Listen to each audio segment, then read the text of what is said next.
నమస్కారం ఘంటారావానికి స్వాగతం. ముందుగా ప్రధాన అంశాలు. అహ్మదాబాద్ వెళ్లిన ప్రధాని మోదీ, విమాన దుర్ఘటన ప్రాంతం పరిశీలన.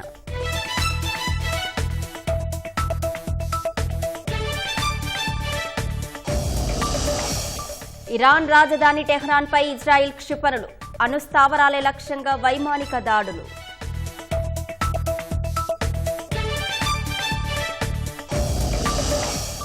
ఇజ్రాయెల్వి ఏకపక్ష చర్యలన్న అమెరికా, దాడుల్లో తమ ప్రమేయం లేదని ప్రకటన.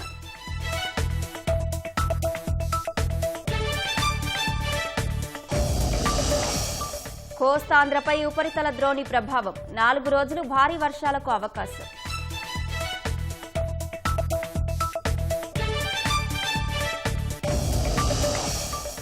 బాపట్ల జిల్లా చినకొత్తపల్లి వద్ద లారీని ఢీకొన్న బస్సు, తప్పిన ప్రాణాపాయం, 4 గాయాలు.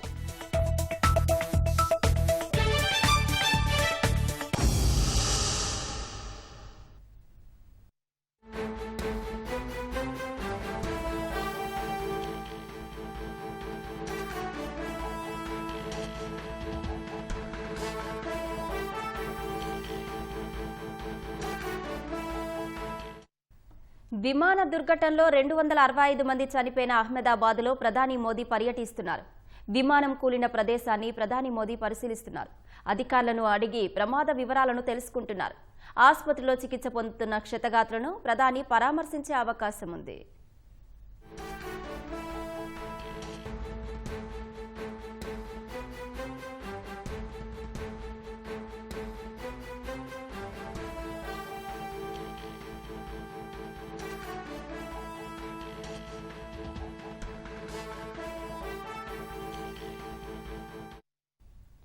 విమాన దుర్ఘటనలో 265 మంది చనిపోయిన అహ్మదాబాద్లో ప్రధాని మోదీ పర్యటిస్తున్నారు. విమానం కూలిన ప్రదేశాన్ని ప్రధాని మోదీ పరిశీలిస్తున్నారు. అధికారులను అడిగి ప్రమాద వివరాలను తెలుసుకుంటున్నారు. ఆసుపత్రిలో చికిత్స పొందుతున్న క్షతగాత్రులను ప్రధాని పరామర్శించే అవకాశం ఉంది.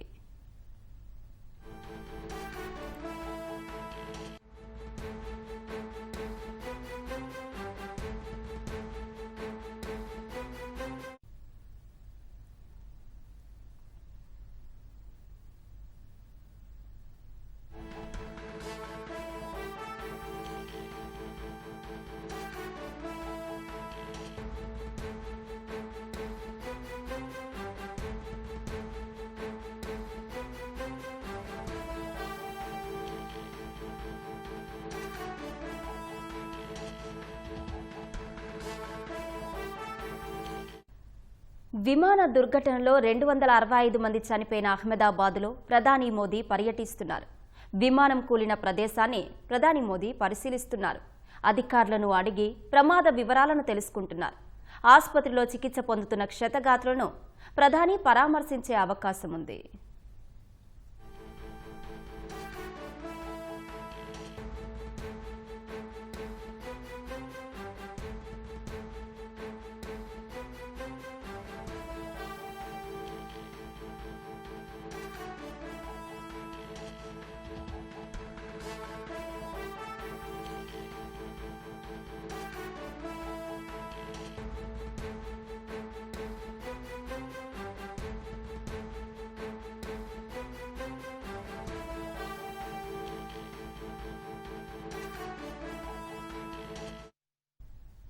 విమాన దుర్ఘటనలో 265 మంది చనిపోయిన అహ్మదాబాద్లో ప్రధాని మోదీ పర్యటిస్తున్నారు.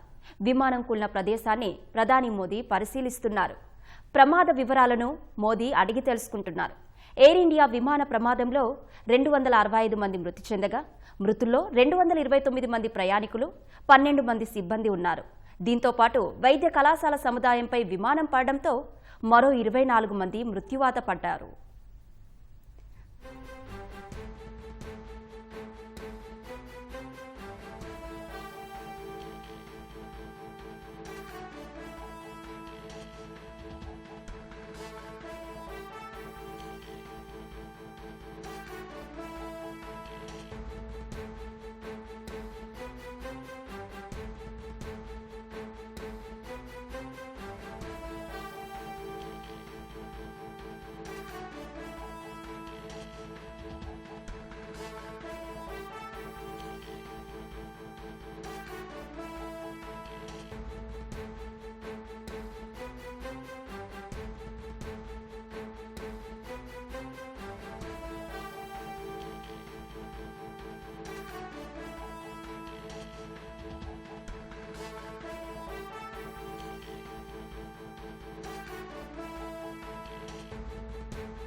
అహ్మదాబాద్ విమాన ప్రమాదంపై కేంద్రం దర్యాప్తు ప్రారంభించింది.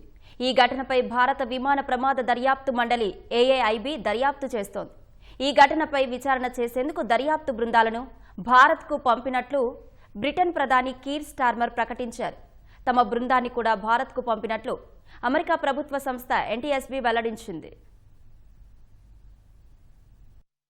ఎయిర్ ఇండియా విమాన ప్రమాద ఘటనపై అధికారిక దర్యాప్తును ప్రారంభించినట్లు కేంద్ర పౌర విమానయాన మంత్రి కె రామ్మోహన్ నాయుడు వెల్లడించారు. అంతర్జాతీయ ప్రామాణిక నిబంధనల ప్రకారం విమాన ప్రమాద దర్యాప్తు మండలి ఏఏఐబి ద్వారా దర్యాప్తు ప్రారంభించినట్లు తెలిపారు. ఇదే సమయంలో దేశంలో విమానయాన భద్రత బలోపేతానికి అత్యున్నత స్థాయి క్రమశిక్షణా సంఘాన్ని కేంద్ర ప్రభుత్వం ఏర్పాటు చేయనుంది. ఎయిర్ ఇండియా ప్రమాదం నేపథ్యంలో ఈ నిర్ణయం తీసుకుంది. వివిధ విభాగాల్లో నిపుణులైన వ్యక్తులతో కూడిన అత్యున్నత స్థాయి క్రమశిక్షణా సంఘాన్ని కూడా ప్రభుత్వం ఏర్పాటు చేస్తుందని కేంద్ర మంత్రి రామ్మోహన్ వివరించారు. విమానయాన భద్రతను మరింత బలోపేతం చేసేలా భవిష్యత్తులో ప్రమాదాల్ని నివారించడానికి తీసుకోవాల్సిన చర్యల్ని ఈ సంఘం సూచిస్తుందని ఆయన పేర్కొన్నారు. బోయింగ్ విమానం కూలిన ఘటనపై విచారణ చేసేందుకు దర్యాప్తు బృందాల్ని భారత్కు పంపినట్లు బ్రిటన్ ప్రధాని కీర్ స్టార్మర్ ప్రకటించారు. ఈ ఘటనపై దిగ్భ్రాంతి వ్యక్తం చేసిన ఆయన ఎప్పటికప్పుడు వివరాలు తెలుసుకుంటున్నట్లు చెప్పారు. ఘటనపై దర్యాప్తు కోసం విదేశాంగ కార్యదర్శి డేవిడ్ లామీ నేతృత్వంలో దర్యాప్తు బృందాన్ని భారత్కు పంపినట్లు స్టార్మర్ వెల్లడించారు. వాస్తవాల్ని నిర్ధారించేందుకు భారత ప్రభుత్వంతో కలిసి పనిచేస్తామన్నారు.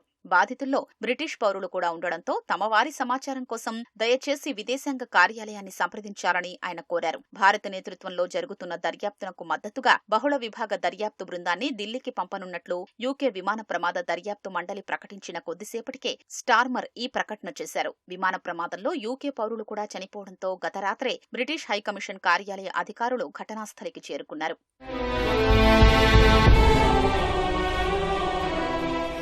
పౌర విమాన ప్రమాదాలపై దర్యాప్తు నిర్వహించే అమెరికా ప్రభుత్వ సంస్థ national transportation safety board NTSB ఓ బృందాన్ని భారత్కు పంపిస్తున్నట్లు వెల్లడించింది. అహ్మదాబాద్ ఘటనపై భారత్ ఏఏఐబీ చేపట్టే సమాచార సేకరణకు దర్యాప్తునకు తమ బృందం సహకారం అందిస్తుందని ఎన్టీఎస్బీ వెల్లడించింది. అహ్మదాబాద్ విమాన ప్రమాదంపై ప్రాథమిక నివేదికలు అందాయని, మరింత సమాచారం సేకరించడానికి కృషి చేస్తున్నామని బోయింగ్ సంస్థ తెలిపింది.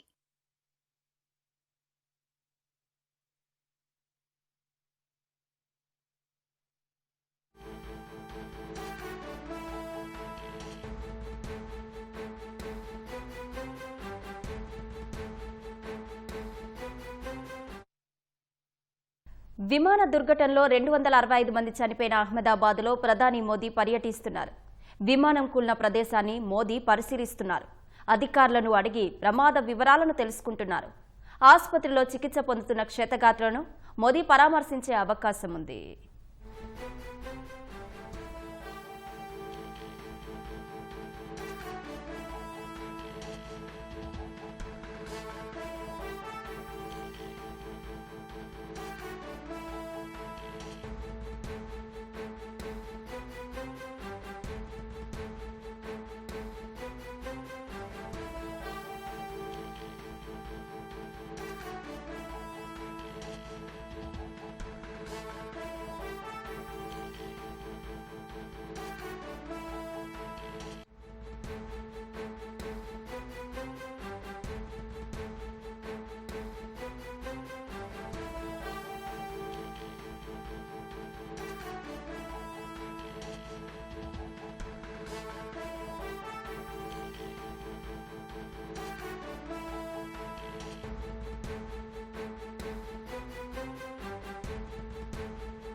విమాన దుర్ఘటనలో 265 మంది చనిపోయిన అహ్మదాబాద్లో ప్రధాని మోదీ పర్యటిస్తున్నారు. విమానం కూలిన ప్రదేశాన్ని మోదీ పరిశీలిస్తున్నారు. అధికారులను అడిగి ప్రమాద వివరాలను తెలుసుకుంటున్నారు. అలాగే ఆసుపత్రిలో చికిత్స పొందుతున్న క్షతగాత్రులను మోదీ పరామర్శించే అవకాశం ఉంది. ఎయిర్ ఇండియా విమాన ప్రమాదంలో 265 మంది చనిపోగా మృతుల్లో 229 మంది ప్రయాణికులు, 12 మంది సిబ్బంది ఉన్నారు. అలాగే విమానం వైద్య కళాశాల సముదాయంపై పడడంతో మరో 24 మంది మృత్యువాత పడ్డారు.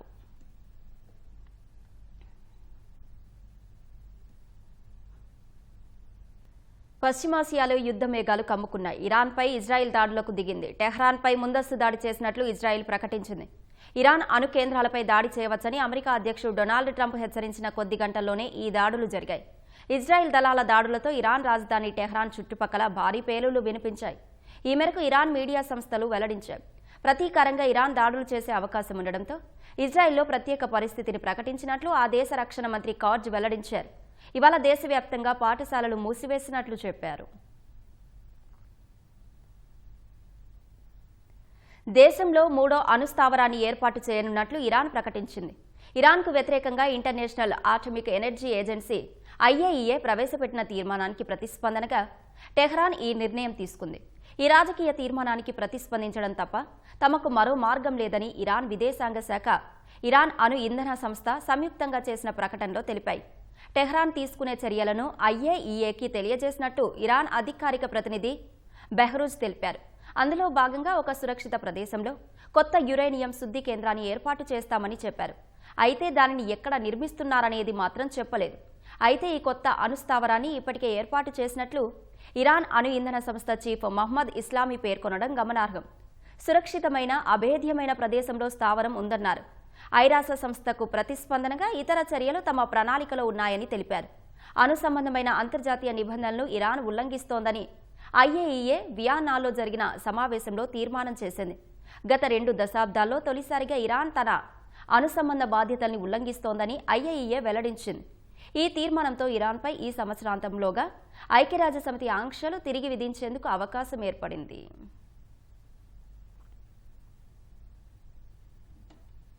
ఉపరితల ద్రోణి ప్రభావంతో రాష్ట్రంలో వచ్చే 4 రోజులు భారీ వర్షాలు కురుస్తాయని విపత్తు నిర్వహణ సంస్థ హెచ్చరించింది. ఉత్తర కోస్తాంధ్ర మీదుగా సముద్ర మట్టానికి 5.8 కిలోమీటర్ల ఎత్తులో ఉపరితల ఆవర్తనం విస్తరించిందని తెలిపింది. వీటి ప్రభావంతో చెదురుమదురుగా భారీ వర్షాలకు అవకాశం ఉందని అధికారులు తెలిపారు.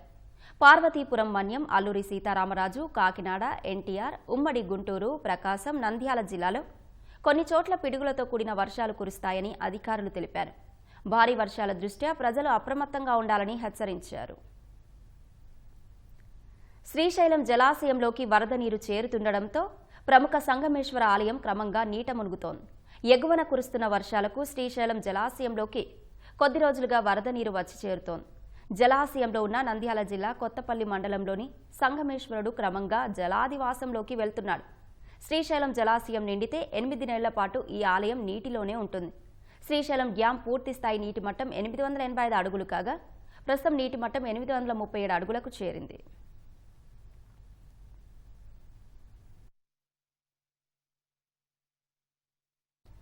అనంతపురం జిల్లా ఉరవకొండ ప్రభుత్వ ఆసుపత్రిలో గుర్తు తెలియని వ్యక్తులు విద్యుత్తు సరఫరాలో అంతరాయం కలిగిస్తున్న విషయంపై పోలీసులు విచారణ చేపట్టారు. కరెంటు పోయినా ప్రత్యామ్నాయంగా ఇన్వర్టర్, జనరేటర్ సదుపాయాలున్నా అవి కూడా పనిచేయకుండా కొందరు ఆసుపత్రిని చీకటి చేస్తున్నారు. కొన్ని నెలలుగా ఆసుపత్రిలో సంబంధం లేని వ్యక్తులు బృందంగా ఏర్పడి చేస్తున్నారని వైద్య సిబ్బంది ఆరోపిస్తున్నారు. ఆసుపత్రిలో అసౌకర్యాలున్నట్లు సృష్టించి ప్రజలను తప్పుదోవ పట్టిస్తున్నారని చెబుతున్నారు. ఆసుపత్రిలో పరిస్థితులు, సిబ్బంది నుంచి వివరాలు సేకరించిన పోలీసులు దీనిపై లోతుగా దర్యాప్తు చేస్తున్నారు.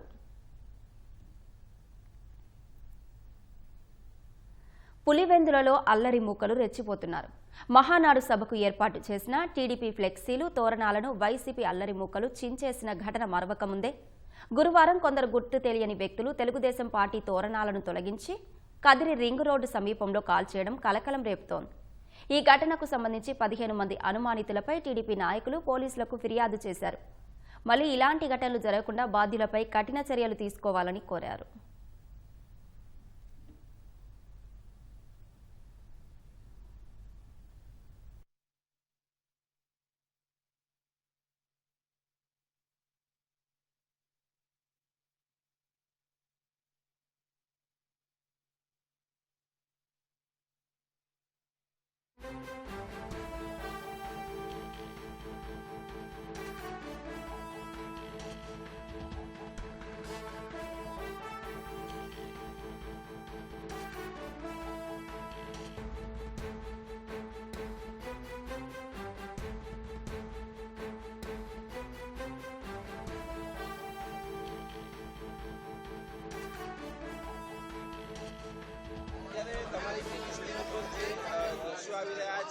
રાજ્યના મુખ્યમંત્રી ભૂપેન્દ્ર પટેલ અને હર્ષ સંઘવીના આ દ્રશ્યો છે કે તેઓ અહીંયા અમદાવાદ સિવિલ હોસ્પિટલ ખાતે પહોંચી રહ્યા છે. પાછળ ગુજરાત રાજ્યના ભાજપ પ્રદેશ પ્રમુખ સી.આર. પાટીલ અને કેન્દ્રીય મંત્રી સી.આર. પાટીલ અહીંયા સિવિલ હોસ્પિટલ ખાતે પહોંચ્યા છે અને હવે ટૂંક જ સમયમાં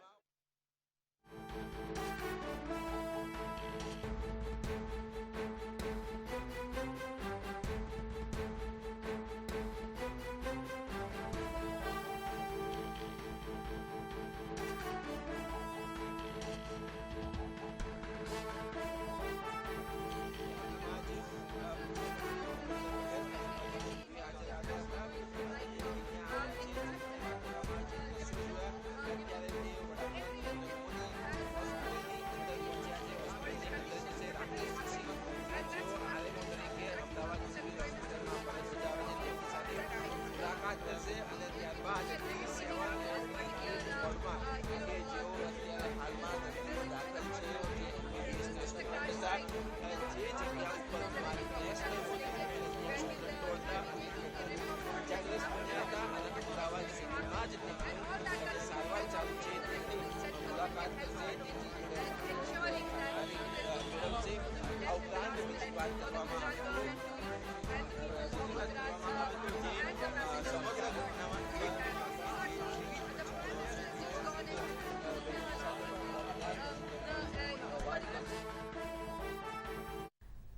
అహ్మదాబాద్లో విమానం కూలిన ప్రాంతాన్ని ప్రధాని మోదీ పరిశీలించారు.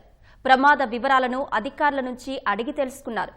ఎయిర్ ఇండియా విమాన ప్రమాదంలో 265 మంది మృతి చెందారు. మృతుల్లో 229 మంది ప్రయాణికులు, 12 మంది సిబ్బంది ఉన్నారు. విమానం వైద్య కళాశాల సముదాయంపై పడడంతో మరో 24 మంది మృత్యువాత పడ్డారు.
అహ్మదాబాద్లో విమానం కూలిన ప్రాంతాన్ని ప్రధాని మోదీ పరిశీలించారు.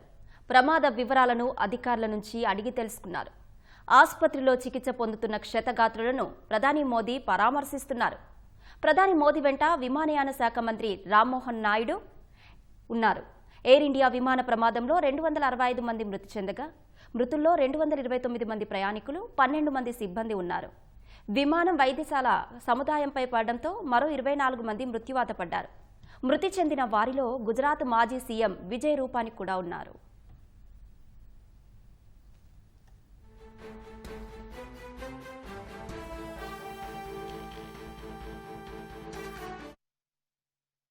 అనుభవజ్ఞుడైన పైలట్ నడిపినప్పటికీ అహ్మదాబాద్లో ఘోర ప్రమాదం జరగడంతో బోయింగ్ విమానాలు ఎంతవరకు సురక్షితమనే ప్రశ్నలు మళ్లీ వ్యక్తమవుతున్నాయి. 6 ఏళ్ల క్రితం ఇండోనేషియా, ఇథియోపియాలలో 737 MAX 8 స్ట్రెయిన్ జెట్లు ప్రమాదానికి గురయ్యాయి.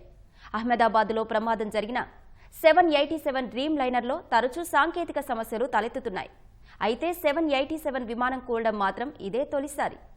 ఈ ఘటనపై విచారణకు సహకరిస్తామని బోయింగ్ సంస్థ అధ్యక్షుడు ప్రకటించారు. అహ్మదాబాద్లో జరిగిన ఘోర విమాన ప్రమాదం గగనతలంలో ప్రయాణాల భద్రతకు సంబంధించిన అంశాల్ని మరోసారి తెరపైకి తీసుకొచ్చింది. ప్రపంచంలోని వివిధ సంస్థల తయారీ విమానాలతో పోల్చినప్పుడు బోయింగ్ ఎయిర్క్రాఫ్ట్లో సాంకేతికత, భద్రత, వేగం, ఇంధన వినియోగం పరంగా అత్యున్నతమైనవనే అభిప్రాయం ఉంది.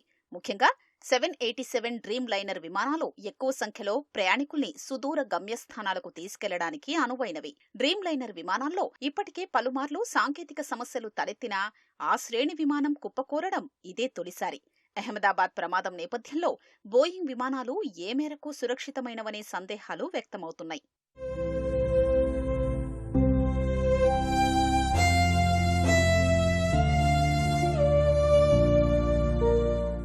అమెరికాకు చెందిన విమాన నిర్మాణ సంస్థ బోయింగ్ 787 డ్రీమ్ లైనర్ శ్రేణి విమానాల తయారీకి 2000 సంవత్సరంలో సంకల్పించింది. ఎక్కువ దూరం ప్రయాణించే విమానాల్లో విప్లవాత్మక మార్పులు తీసుకొచ్చేలా ప్రాజెక్టుకు శ్రీకారం చుట్టింది. తొలి డ్రీమ్ లైనర్ 2009 డిసెంబర్ 15న గగనతలంలో చక్కర్లు కొట్టింది.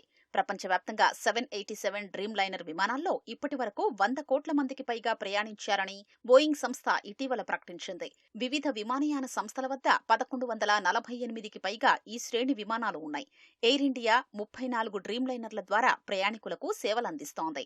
బోయింగ్ 787-8 డ్రీమ్ లైనర్ శ్రేణి విమానాలు హైడ్రాలిక్ లీక్, బ్యాటరీ సమస్యలతో పలుమార్లు ఎమర్జెన్సీ ల్యాండింగ్ అయ్యాయి. ఈ ఏడాది జనవరి 24న అమెరికా ఎయిర్లైన్స్ కు చెందిన 2 విమానాల్లో సమస్యలు తలెత్తాయి. సాంకేతిక వైఫల్యాలే ఈ ఘటనలకు కారణమని నిపుణులు తేల్చారు. 2013లో వివిధ దేశాల్లో 8 సార్లు పలు రకాలైన ఇబ్బందులు ఏర్పడ్డాయి. బోయింగ్ ఇంజనీర్ ప్రజావేగు సామ్ సలేపూర్ వివిధ మీడియా సంస్థలకు ఇచ్చిన ఇంటర్వ్యూల్లో డ్రీమ్ లైనర్లలోని లోపాలపై హెచ్చరించారు. బోయింగ్ 777, 787 డ్రీమ్ లైనర్ మోడళ్ల నిర్మాణంలో నాణ్యత లోపించిందని ఆరోపించారు. ఈ ఆరోపణల్ని బోయింగ్ తోసిపుచ్చింది.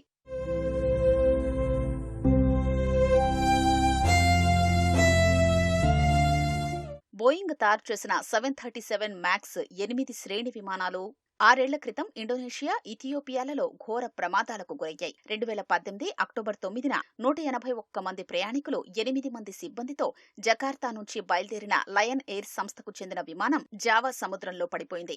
2019 మార్చిలో ఇథియోపియన్ ఎయిర్లైన్స్ విమానం అడిస్ అబాబా నుంచి బయలుదేరిన కొద్ది సమయానికే కూలిపోయి 157 మంది మరణించారు. ఈ 2 ఘటనలతో అమెరికాతో పాటు వివిధ దేశాలు 737 మ్యాక్స్ 8 విమానాల నిలిపివేతకు ఆదేశించాయి. తమ విమానాలపై ఆంక్షల ఎత్తివేతకు బోయింగ్ సంస్థ అక్రమాలకు పాల్పడిందని అమెరికా జస్టిస్ డిపార్ట్మెంట్ అభియోగాలు మోపడంతో ఆ సంస్థ $250 కోట్ల చెల్లించి ఆ వివాదాన్ని పరిష్కరించుకుంది. నేరాభియోగాలపై విచారణలో శిక్ష నుంచి తప్పించుకునేందుకు 737 మ్యాక్స్ 8 విమాన ప్రమాదాల్లో మృతుల తరపు బంధువులకు పరిహారం చెల్లించేందుకు ఈ ఏడాది మే నెలలో అంగీకరించింది.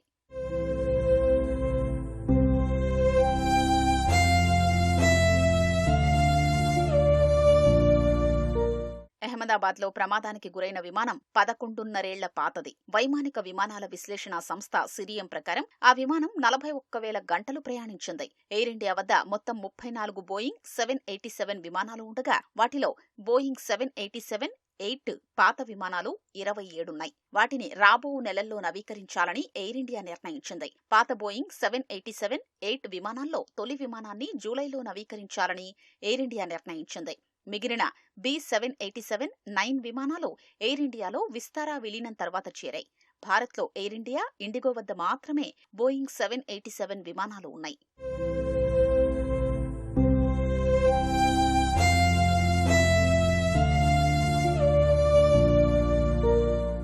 అహ్మదాబాద్లో కూలిన డ్రీమ్ లైనర్ విమానాన్ని తొలిసారి 2013 డిసెంబర్ 14న నడిపారు. 2014 జనవరి 28న ఎయిర్ ఇండియాకు అందించారు. ప్రమాదానికి గురైన విమానంలో 18 బిజినెస్ క్లాస్ సీట్లు, 238 ఎకానమీ సీట్లున్నాయి. 41,000 గంటలు తిరిగిన విమానం మొత్తంగా 8,000 టేకాఫ్లు, ల్యాండింగు జరిగింది. గత 12 నెలల్లోనే 700 సార్లు కిందకు దిగి నింగికి ఎగిసింది. ప్రమాదం జరిగిన విమానంతో కలిపి ఎయిర్ ఇండియా వద్ద 34 బోయింగ్ 787లు ఉండగా మరో 20 విమానాలకు ఆర్డర్ పెట్టింది. మరో 24 విమానాలు తీసుకునే ఉద్దేశం ఉందని లెటర్ ఆఫ్ ఇంటెంట్ కూడా ఇచ్చింది. విమాన ప్రమాదం నేపథ్యంలో విమానం తయారీ సంస్థ బోయింగ్ అధ్యక్షుడు CEO Kelly Ortberg Air India chairman N చంద్రశేఖరన్తో ఫోన్లో మాట్లాడారు. ఎయిర్ ఇండియా విమానం 171లోని ప్రయాణికులు, సిబ్బంది సహా అహ్మదాబాద్లో ప్రభావితమైన ప్రతి ఒక్కరికి సానుభూతి తెలిపినట్లు ఆర్ట్బెర్గ్ ఒక ప్రకటనలో తెలిపారు.